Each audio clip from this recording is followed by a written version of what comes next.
So I guess I got to fill out my my W-9. 1099. Well, I shouldn't say no, but probably not. I'm John Arthur Fiala, your host, and you're listening to When Opinions Collide.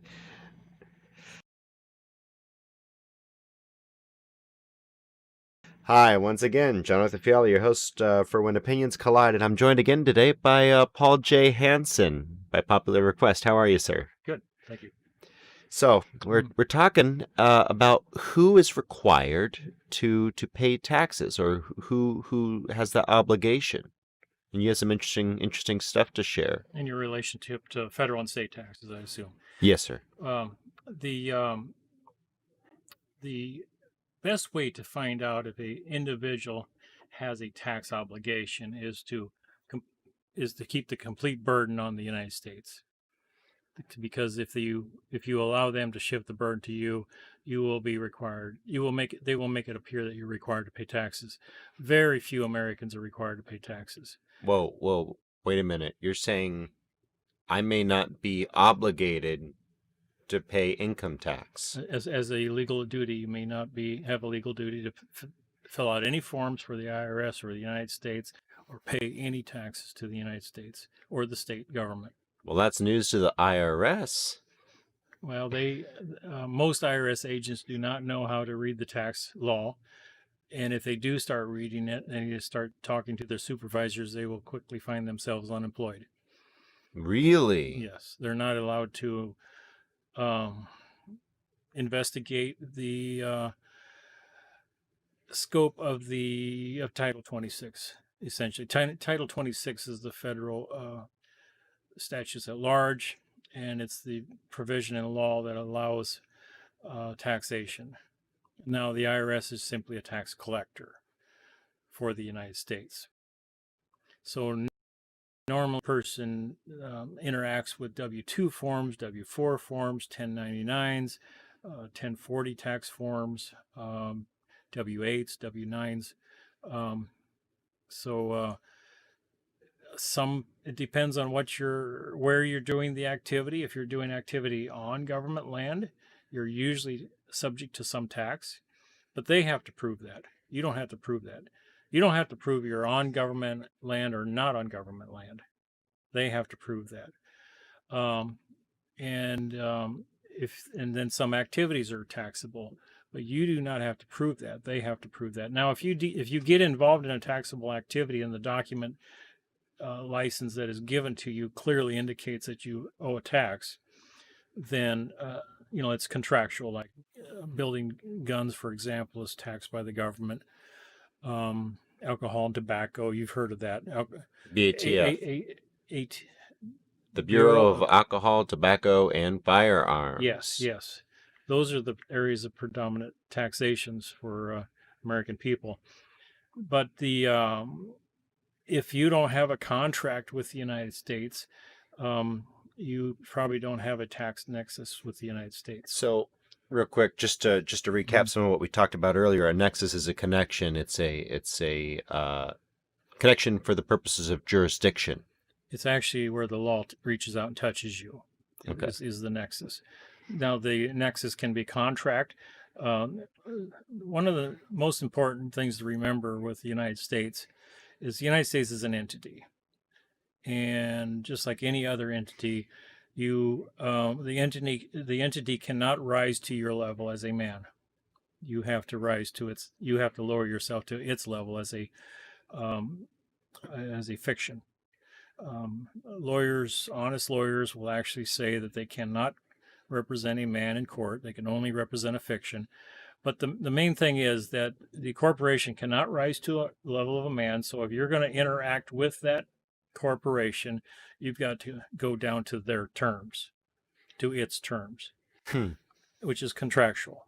So Which you're which is fine if that's what you want to do and you want the benefits and services of that corporation. It's perfectly fine. But the relationship with that corporation doesn't remove your right of life, liberty, or pursuit of happiness as a man. so what you're saying is, and correct me if I'm wrong, that the United States as a corporation doesn't have jurisdiction for taxation unless you're on government land or you formed a connection or a nexus with them on your own free will. Right. Like you said, alcohol, tobacco, firearms, something like that. Or and you mentioned it, doing activity. If you set up a lemonade stand on my land, I can tax you, correct? If I set up a lemonade stand on your land, you can I can tax me. tax you. You can tax me right off of it. Goes back to the feudal system. Well, you own the rights to that property. You own the use of that property. You can tax me $1 a day. You can tax me $1 million a day. So doesn't the It's your government property. doesn't the government ultimately own all of the land that we're on? I mean, they tax, your house and your property. The United States has acquired land in a lot of different ways. The people of America has acquired land in a lot of different ways is another way to say it. You have the Northwest Ordinance, you have the Louisiana Purchase. I don't know what it's called in California area, what that purchase was called, but from different nations under different conquests, under different situations. For example, one of the largest ones is the Louisiana Purchase. We purchased it from Spain for, I don't know what it was, three or 1.5 cents an acre or something. But now 1.5 cents is a lot more money than we think it was. It was on the gold standard, but anyway, it was quite a deal for us. So, for example, all the land in Nebraska was owned by the United States at a time, and then the government said that the United States can only hold that land for military purposes for 5 years. Of course, they didn't want to own all the land for that purpose, so they immediately started selling the land to individuals, and they gave it to them very reasonably. They didn't make any money on it that I know of.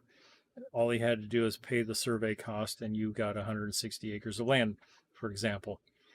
I think your wife could get 160 acres, and you could get 160 acres, which is quite a bit of land if it's productive land. Some of that land is $10,000 an acre now. And then when they gave you that land, they gave you what they called a land patent. It was called ultimate title.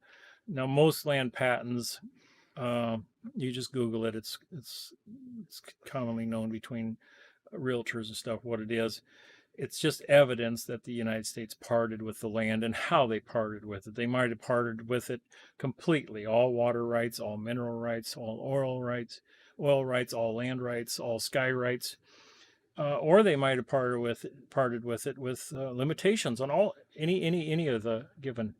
Maybe they want to put an airport close to it, and you can only build so tall of a house there, or no skyscrapers, something like that. They sold it to you based on that terms. But most land patents in Nebraska had no strings connected. Therefore, if you have a land patent, the government has no property taxing right to that land. And so first off, patent as in an invention. No, it's just the term they used. It has nothing to do with an invention patent.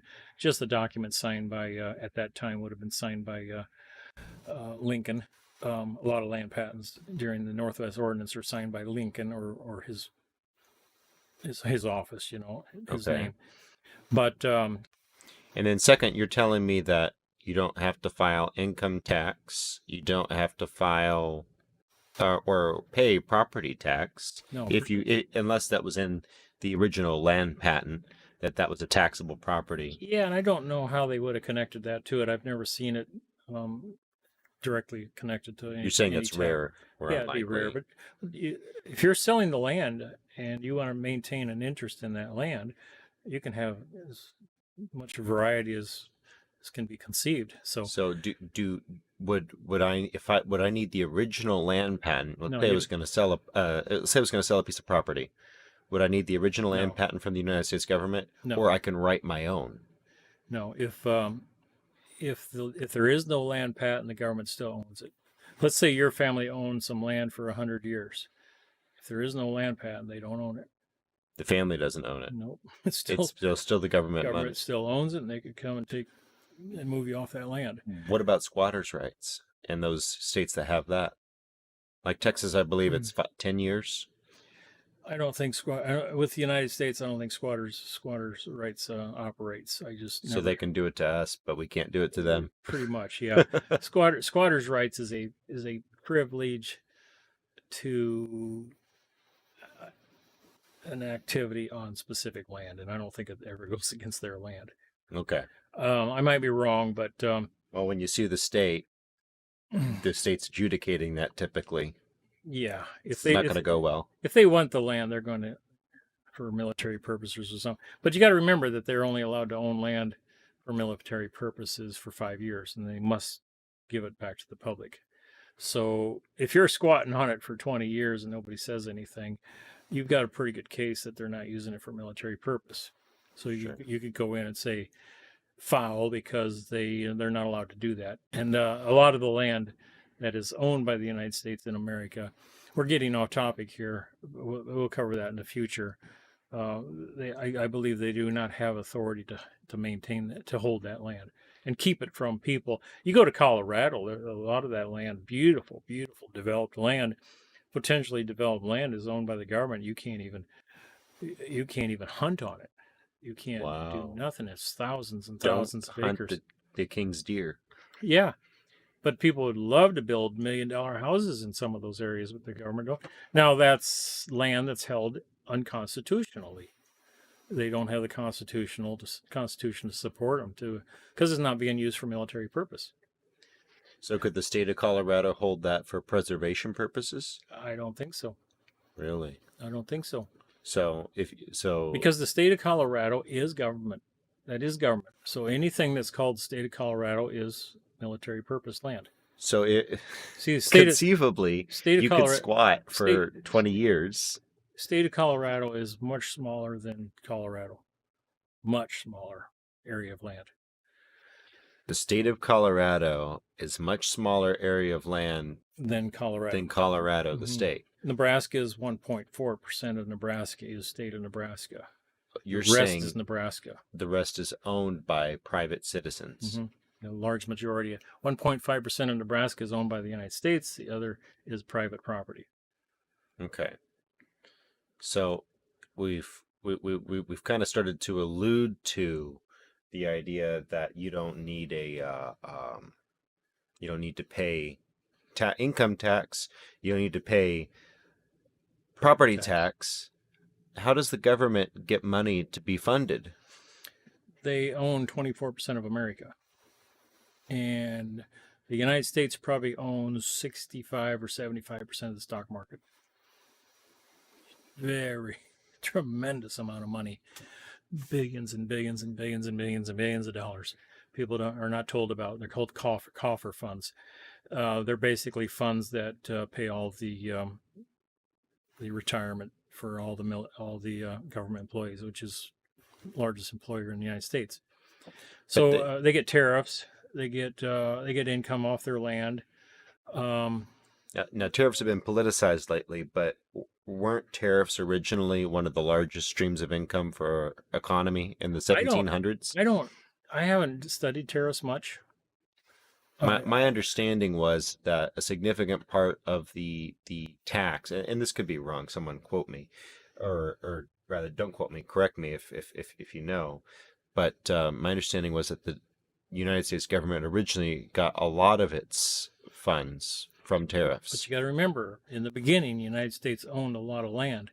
So actually what they're taxing is the activity on the land. So let's just say you owned an acre of land and I was renting a quarter of that land from you, and you said anything that comes in here, I get a 10% tax on it. Let's say I bring in $1 million lathe to do equipment, I'd have to pay you a 10% tax on it. And if either like it or leave it, it's just the way it is. So the owner is the owner of the land. See, the land, the product shipped into the United States. See, when we say shipped into the United States, we think all the land of America. Mm-hmm. No, the United States is only 24% of America. So I believe that that you could have things shipped into America and bypass the United States because just don't move any of the product on United States property. Just stay off their land.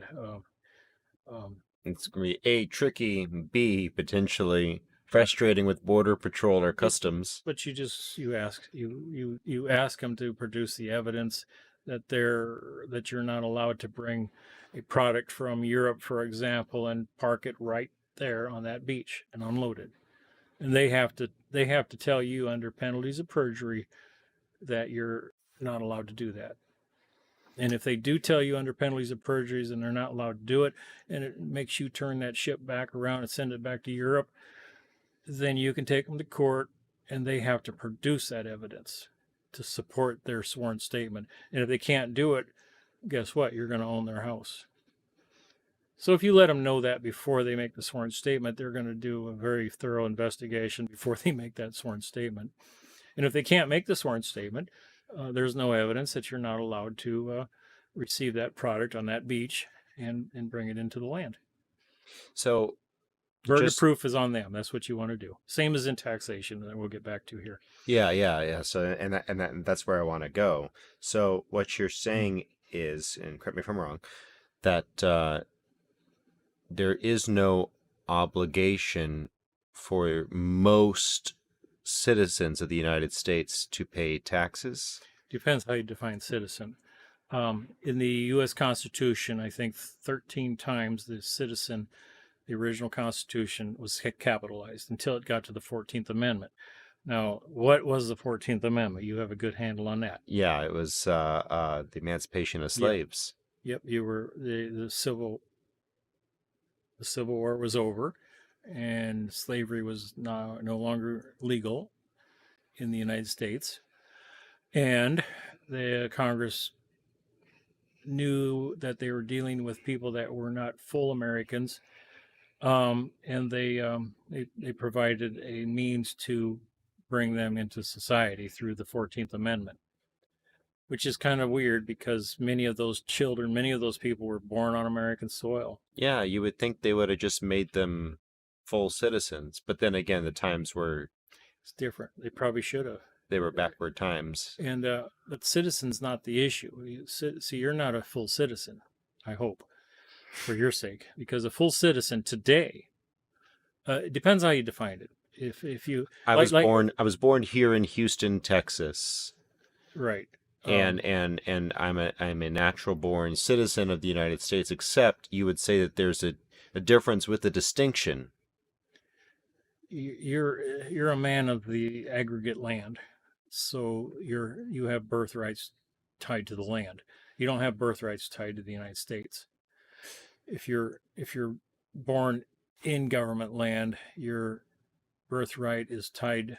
It's not a right. It's a privilege. It's tied to the United States until you turn 18 years old, and then you have the opportunity to become a full-pledged United States citizen, or to take the higher road and be and just maintain your independence from the United States and operate as a man of right. Now, you're delineating here between the United States, the people, versus the United States of America, the government corporation. Yeah, but if you're in a United States court, you got to use their definitions.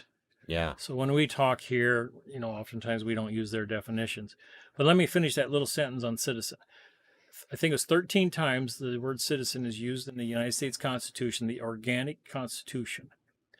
You got to be careful with these constitutions because many of them have been changed. If you look at your state constitution, the first one has boundaries in it. The second one has no boundaries in it. Really? It's not. It's corporate. The first one is of the land. Obviously, it has boundaries. The second one is not of the land. It doesn't have boundaries. It's deception. Wow, It's very important. That's some conspiracy level stuff there. But if it's sitting right in front of our faces, is it a conspiracy theory or conspiracy fact? They have to prove their nexus with you. Okay, so when the citizen was used in the 14th Amendment, that's the first time it had a small c. Now these guys wrote these things out by hand. Every one of them is a capital C until you get to the 14th Amendment, small c. So it's a distinction. It's a distinction between all the other citizens in that document. Wow. Uh, So you're to saying to us, it may be a subtle distinction, but to the legal mind, it's a major distinction, because because it's got a small c doesn't really make it a standalone distinction. But if you read the 14th Amendment, it's clearly the Congress is defining the status of that man, not God. Huge difference. so See, God has set your status, and you're saying instead of the God-given status of human being as a citizen, that Congress was kind of lowering the standard because of who we were inviting to the table. right, because they said the black man was what, 3/5 of a 2/5 or 3/5 of a man, as far as voting power goes, and he didn't have much ability to testify in court. I believe.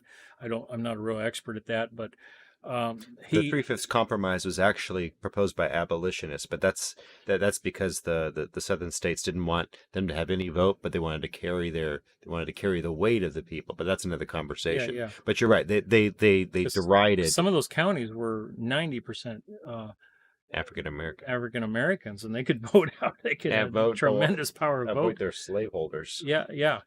So back to taxation. Okay, if I were to teach anybody on this station today, don't try to prove your status. Don't try to prove your birthright. Don't try to prove your taxability or non-taxability. Keep the burden of proof on them. And no individual, now corporation's different, but no individual has to fill out a 1040 tax form. So what we do is we have tax packages that we sell for $25. I believe maybe it's $35 for the full package, but and I've got over 1,000 clients, and none of them has ever been prosecuted by the IRS. But that package is documents that you send to the United States and the IRS, and you require that they send you a sworn statement to your taxability. And by law, they have to do it. And if they don't do it and they continue to try to tax you, you can sue them for,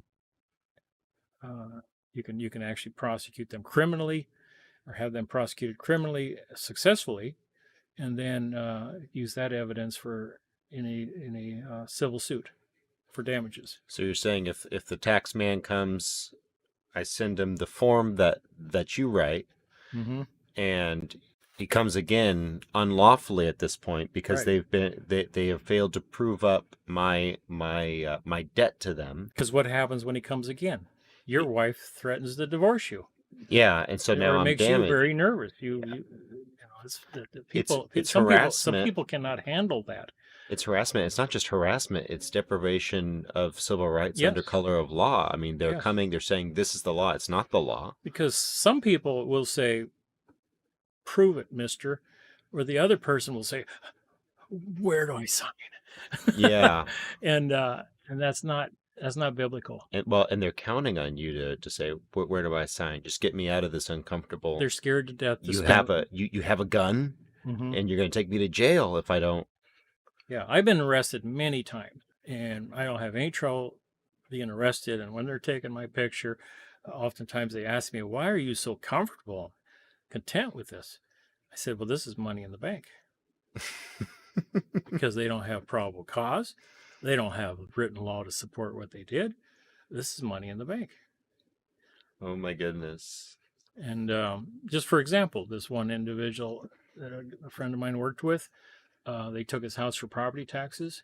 They showed up and drug him out of his house roughly, injured his shoulder, shot his dog, Oh my. burned his meager property in the house, sold the house. 5 years later, my friend got him over $38 million and the house back. Wow. So the worst day and the worst day of his life, in a way, turned out to be the best thing ever happened to him. In the words of Bobby Swagger, you don't understand. They killed my dog. I'm coming for him. And that's why if they were to do that to me, I would be smiling in my mugshot because cha-ching. And so I might not get 38 million, but I'm going to get something. I'm going to get paid well for my time here. I mean, the U.S. government's gotta know they can't do that. So as far as taxes go, they have to prove that you're a person taxable. They have to prove that the activity that you're engaged in, where your income comes from, is taxable. They have to prove that your activity occurred inland where the written law that they're relying upon has force and effect of law. So they have to prove those three things.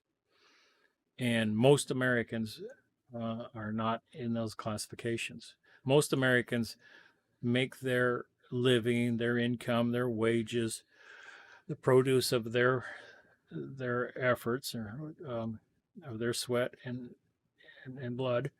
It's a right. It's a God-given right. It's not a state right.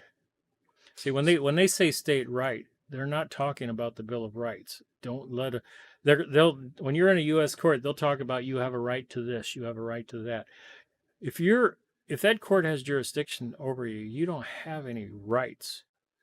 They're just calling it a right. It's a privilege granted by the legislature, and it's said that way for deception. Remember, I told you that the constitutions that were produced later on, they took out the boundaries. Mm-hmm. It's a completely different constitution. The first constitution went defunct because of the bankruptcy. And the second constitution is a replacement, is supposed to be a temporary replacement for the operation of a government, not the government. And and that one's operating under complete statutory law and not as a right. So we'll talk about when the United States government went bankrupt and how that was really relevant in just a little bit. And also we're going to talk more about some of these very interesting solutions you have for people and their taxes. We'll be right back, folks. We're coming up on a hard break. You've been listening to When Opinions Collide. I'm here with Paul J. Hansen.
And welcome back. You've been listening to When Opinions Collide. I'm your host, Jonathan Fiala, and I am joined once again by Mr. Paul J. Hansen. We were just talking about the Constitution and the United States bankruptcy and how the original Constitution was defunct. Would you mind enlightening my listeners about this? It actually may not be defunct. It may just be pushed to the side without our knowledge of its being mothballed in a sense. We're operating underneath the premise of a different Constitution, you're saying? They're operating under it. The original Constitution may activate and still may work with the aggregate, the man of the land. And man is male, female. It makes, God created man in His image. And they would be the bureaucracies, the IRS, the ATF, FDA. Whoever is making a claim against you, that man has to produce the evidence to support that claim. That's the most important thing that anybody can learn from studying law is make them produce their claim. If they're trying to claim that you owe a parking ticket, a speeding ticket, you got to register your car, you got to pay property taxes, federal taxes, state taxes. Just seek out the man that's making the claim and make him produce the evidence of that claim. And then you have the rest of your life to study that evidence. So if you find out it's not proper evidence, you can go back into court and say, hey, foul, this is not evidence that I owe tax. And people have done that actually hundreds of years later when certain laws were passed or certain lands were taken away from Indians, for example, or even Native the whites. Some land was taken away, and hundreds of years later was given back because they showed that they didn't have a law to do it. But anyway, okay. As far as taxation goes, like I said, they have to prove that it applies to the person, the activity, and the activity. Now, and we're bringing in the issue of the bankruptcy of the United States. You can actually question some of that and cause the court to be very concerned about what you might bring forth and do that to your advantage. The court will usually quickly find out, the prosecutor will quickly find out if you have knowledge to prevail or if you're working with somebody that has knowledge to prevail. If they find that out, they generally will walk away from the IRS case. If that's not the case, and they've researched you, they tapped your lines. We have clients that we have found the IRS tapping the phone lines. I guarantee you the United States IRS has access to all your phone calls. They don't get a court order to go and preview them or anything like that. They just go through them. They go through all your trash. But if they can find out that you're a weak target, if you're a soft target, they'll prosecute you and they'll use their trickery in court because you're ignorant of how to defend yourself. And even though defending yourself is very simple, keep the burden of proof on them. But most people, for example, if you go into the U.S. court and they just ask you if you're a U.S. citizen, if you say yes or no, you're going to lose your case. If you say yes, the court can use that as evidence of a nexus for taxation. If you say no, the prosecutor will say prove it. Can't prove a negative, you're going to you're going to look really bad in front of the jury, and the judge is going to use that as against you. That's why you say, I have no evidence. When they say, John, are you a U.S. citizen? What would you say? We've talked about this. We've talked about this off air. You would say something to the effect of, I have no evidence in my possession that I have ever made an oath or affirmation. Election. Okay. Yeah. Election is a contract. Okay. So I have no evidence in my possession I've ever elected to become a United States citizen. Okay. And I've done that with myself and co-defendant in Florida. We were the first people to win a case in Florida in 9 or more years, and not a single person has ever won a case against the IRS in Northern District of Florida. And that was one of their key questions. and both of us, my co-defendant, listened to me and understood why he needed to not say yes or no, and he's just simply said, I understand that words are very important in a U.S. courtroom. Therefore, I have no evidence in my possession I ever elected to become a United States citizen. And that's a big step in the right direction of winning your case. And so when they try to offer evidence that you do owe a tax or you made income in the state or whatever, you just the proper objections and make sure that you get the man that claims that is taxable activity is in the witness stand, so you can ask him what he relies upon that is within the scope of the taxing written laws.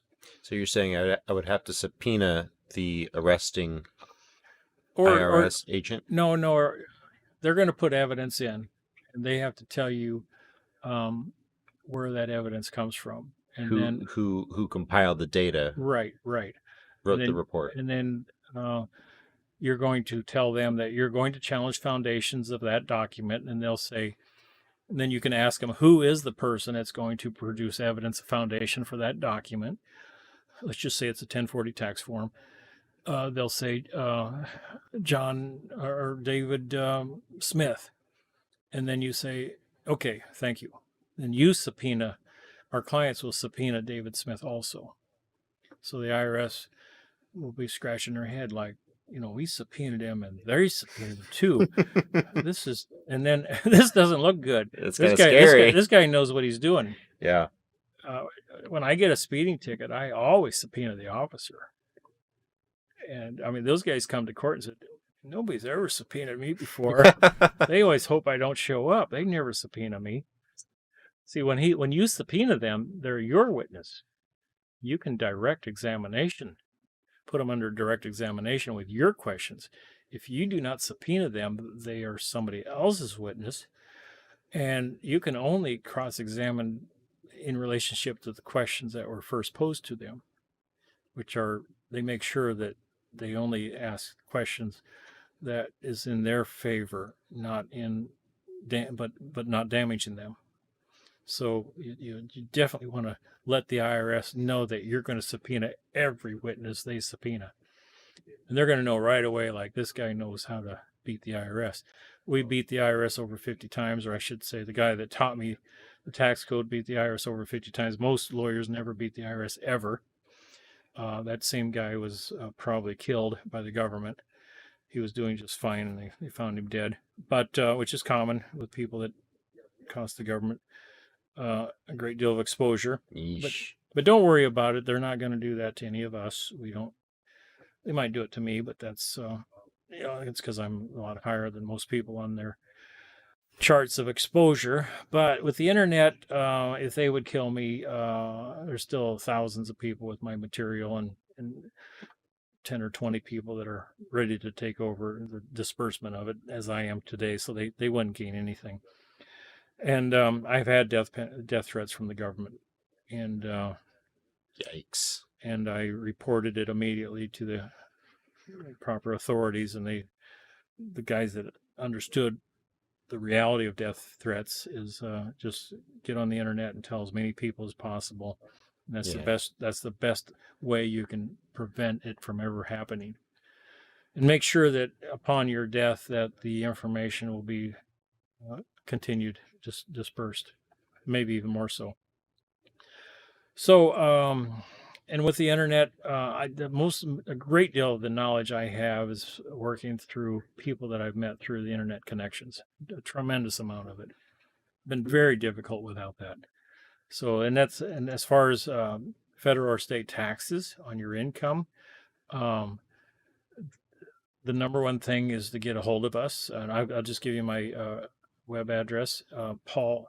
You can connect me several ways. Paul J.J. Hansen, Hansen, pauljjhansen.com. And the other one is freeinhabitant.info. freeinhabitant.info. And you can always contact me in my relevant numbers and addresses. I travel all over the country, contact mailing addresses, but email is the best way to get a hold of me. or us, I should say. So, what I recommend people to do if they want to challenge. Today, I was standing in line for half an hour at the post office, and I started explaining taxation to somebody, and a lady came up to me and says, "Can I have your email address? Because I'm very interested in what you're talking about." And I told her, we got 1,000 clients that use this program, and the IRS has never touched any of them. None of them. Really? Not a single one of them. They'll send threatening letters, but people will send the letters to us, and we'll lay the letter in front of us over the internet, and we'll say, take a look there. There's no sworn statement on that document. There's no signature on a lot of the documents. That letter is nothing. That letter cannot be evidence in a courtroom. It's bluff. Just write them back and tell them to send you a sworn assessment. Then we give them the law that requires the IRS to do that. And then there's a provision of people having to validate the debt. So there's two provisions in Congress that they have to validate the debt on, and we use both of them. And if they don't, and they continue, you can file a criminal complaint against them. You can actually go for a grand jury indictment, and most importantly, is you can go for it's called civil damages. And just stand in front of the jury and tell the jury that the government spends so many $1 million per minute, and I'd like to have one of those minutes out of the year for the damage they've done to me. And the jury looks at each other and goes, "That's pretty reasonable." I would say so. Yeah, most jury goes, "Sounds like, $3-4 million sounds like a lot of money, but it's not to the United States. Just 1 minute." And the jury will go, if we don't do punitive damages at least to that level, it's like nothing. It's nothing to the United States the way it is. It's not even a blip on their radar. No. But at least it's something. At least it's something. And it's a lot to you. Yeah. So it makes it much more bearable to stand up against them. Well, especially when they do things that are punitive to you, like they're damaging you. Mm-hmm. It's absolutely important. Let's talk about, let's say you go down and you sign up for IBM to work with IBM, and they'll slide a paper across the table and they'll ask you to fill out a W-9. And if you want to fill out the W-9, they're going to withhold taxes from you. But you say, I'm going to take the W-9 and I'm going to take it to my legal counsel. And you don't have to say, I'm not a lawyer. I'm a lawyer, but I'm not an attorney. Attorney's licensed by the state or the Supreme Courts of the state. And then you just come to me and I'll show you how to fill out a W-8 form. W-9 is for a taxpayer, a U.S. person. W-8 is for somebody that doesn't require tax withholdings. So that's a form in the system. Yep, that's a form in their system. And then we put an affidavit. It's a form that allows an amended affidavit to go with it. So we take the W-8, we put our affidavit with it to basically let them know that they're working with somebody that knows how to stop them in any tax court. And we go ahead and put our name right on it. Just to let them know that, these guys have stopped everybody in tax court, or not tax court, but U.S. courts already, and they'll just back off and generally tell your employer to go ahead and pay these guys in full, and we will contact you if or when taxes need to be withheld. Wow. So your employer is supposed to take that W-8 and the affidavit, keep it secure, and in the event, they don't even have to notify the IRS of it. But they're supposed to have it in their possession of evidence that, like you, for example, John gave it to us, and we believe John. Here's his affidavit. There's no evidence that he's taxable, and that takes them completely off the liability. Completely off liability. So it makes it safe for your employer. Yeah. Doesn't take you off the liability, but it takes them off. Yeah, they can rest at ease that the IRS was never going to come back on them for back taxes. And then you get your payment in full. We had an individual that made, I'm trying to think how much he made. He made a lot of money. Can't remember how much. It's thousands and thousands of dollars per month. I think it was like $30,000 a month or something. But and he was a high-level engineer. He worked on nuclear plants, and there was 1,100 engineers that worked for this company, I think, and he was the only one they didn't withhold on, because he was a lawyer, and he specialized in taxes, and he read the entire Title 26 IRS tax code book, understood it, very analytical in that sense, and he knew just put the W-8 in and so forth, affidavit, and his employer says, we're going to pay you without any withholdings. You can receive it as cash or check, either way you want. And I think he took it in cash every week. And the employer just asked, don't talk to other people about it, and we'll be just fine. Yeah, because the big engineering company called the IRS, and the IRS said, "Yep, go ahead and do that." Yeah. So, wow, that's really amazing that works. And so all of that has to do with, the fact that there's a W-8 in the system. Yeah, people don't even know about it. That's amazing. So, and what you're saying is that's a provision. It doesn't look on the surface that it's the fitting document for you, but yeah. With the affidavit attached, it serves its purpose. Yeah. So it looks like a document that would make somebody exempt or something, but you never want to take an exempt position, because an exempt position is a taxpayer that they say doesn't have to pay taxes. So you're taking the position that there is no evidence that you're a taxpayer, and therefore they have no right to withhold. Now, if they do withhold, you can sue that employer for violating your rights. I don't like to say the word civil rights. It's just rights. Just rights. Your God-given rights. God-given. You can say God-given rights. That's not a problem. The jury will understand that. The trouble with civil rights is there are acts in Congress that are called the Civil Rights Acts. Sure. So kind of stay away from that word civil rights. Yeah, they're sort of related to race relations. Yeah, what's the main one? The 1962 or something. Civil Rights Act. Yeah. Okay. Is what everyone marched for. You don't want to sound like you're part of that. Yeah. Even though that's not evidence that you are, it's just better to stay away from those words. Well, it's better to focus on what's relevant in the case at hand and not conflate. Right. And if you ever do use the word citizen or rights or state or a term that they use, just make sure you define it at the bottom of your document. Sure. And you'll be all right. So, man, that's crazy. So just to kind of recap this segment, we started off with talking about how the Constitution was undermined during the 1933 bankruptcy, and I think we did actually kind of skip over this. We didn't talk too much about how you were saying that there's a secondary set of documents for a lot of state documents, and you were alluding to for example, I'll explain that a little bit. There's an individual in Washington. His name's Lewis Ewing. He's a loose cannon, but he's kind of a genius in his own way.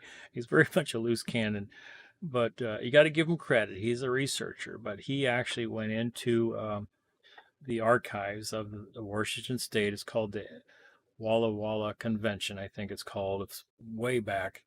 And he found the archives of the original Constitution, and he got them certified.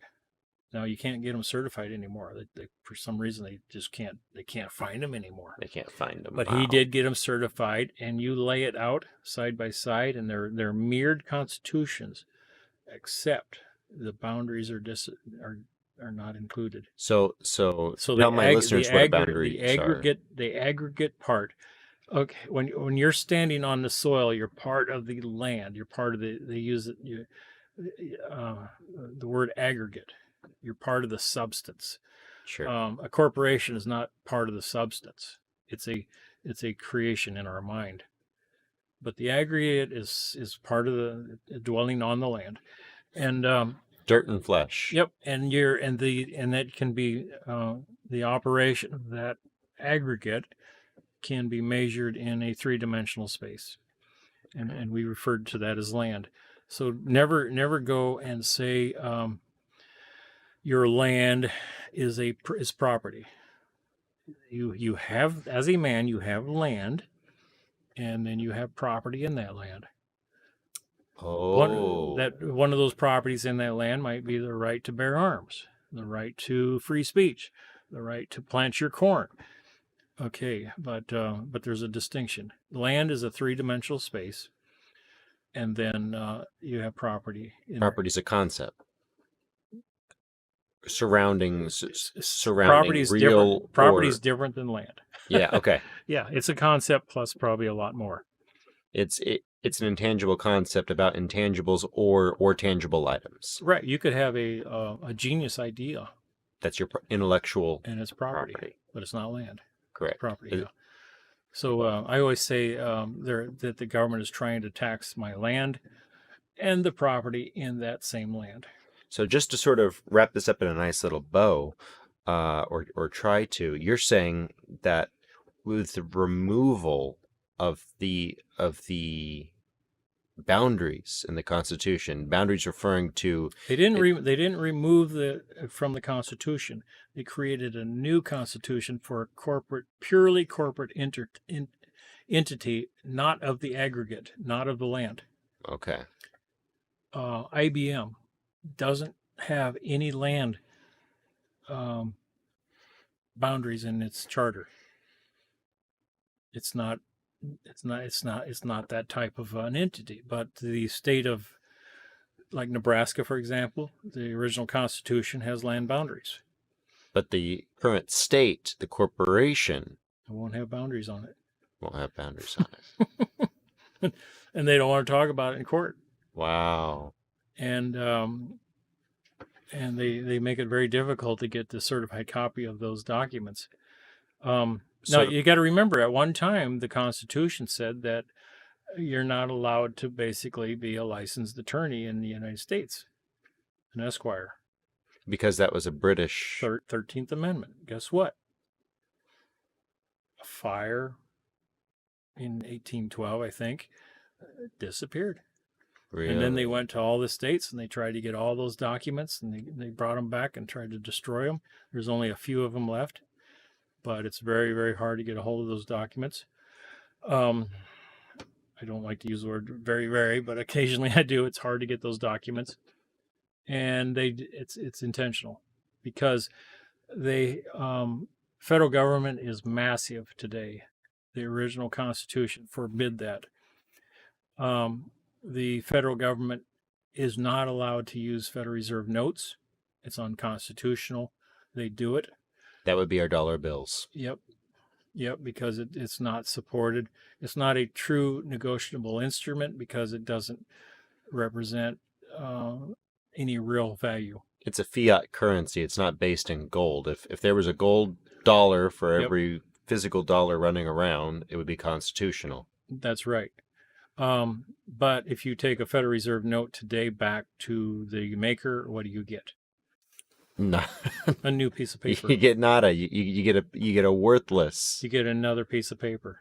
Cloth. You never get anything but that piece of paper. Yeah. And that's unconstitutional because the founding fathers knew that if somebody can make paper and take your land away from you while the rest of the community has to work hard to gather substance to buy the same product, the paper is unequal balances, unequal. It's unequal in society biblically. It's sin. Well, it's created fractionalized banking. which is Cause all kinds of problems. amazingly wildly profitable, but ultimately might be the end of the world economic system at some point. It'd have to be restructured after it all crashes. But the reason markets are so crazy is because of that. But so let me say one little comment on the Federal Reserve. Let's just say you had 100 people on an island, and everybody had 100 $1 bills in their hand. And but one of those individuals was Uncle Sam. And when he wanted to do something, he just turned around and cranked this machine. But nobody knew it. And he'd walk out and he'd buy this and buy that and buy that. And that's what's happening with the Federal Reserve. It's stealing. He's stealing from our because if the people with the $100 bills in their pocket could feel that $100 bill, those $100 bills shrinking in their pocket, they'd pull it out and they could watch it shrink. They'd be mad. What's going on here? Then there'd be a riot in the street. But this guy does it silently. He cranks that lever, does it silently, steals their ability to buy, but he gets to buy. And so every time the government puts out $1 trillion of money into circulation, they're stealing $1 trillion. They're stealing from everybody that has the $100 in their pocket. Whether it's the mom and pop at home or the Chinese that are invested in our market. So if you have $100,000 in the bank and 20 years later you pull it out and try to buy something, it won't be the same. You're horribly disappointed. And sometimes in history, you're really horribly disappointed. Yeah, absolutely. You get to take that $100,000 out and you get to go down and buy a loaf of bread. Used to buy a house. Yep. Now it buys a loaf of bread. Well, in like Zimbabwe and some of those other nations. Yep. So, to wrap this show up in a little bow, what you're saying is the income tax, the tax on one's home, because you have a right to own land, not property, land, and you have the right to do business. Those were never constitutionally taxable. They've only been taxed by the government. By actually, we've allowed them to do that. Deception. Most of it by deception. But if you're in the state of Columbia, or if you're living on government land, District of Columbia, excuse me, they're trying to make it a state. District of Columbia, or you're in the military, or what have you, you've made a nexus, and there are exceptions to what you're saying in that you've made an agreement by being on their land, working for them. That's when you have to pay taxes. But otherwise, the income tax is voluntary. Yes, it's all relationships with the United States are voluntary. My goodness. So if they're able to tax you, it's because of something that you consented to. Now you can actually go to court, and they have to prove that your contract is conscionable. Conscionable means that you were actually aware of it.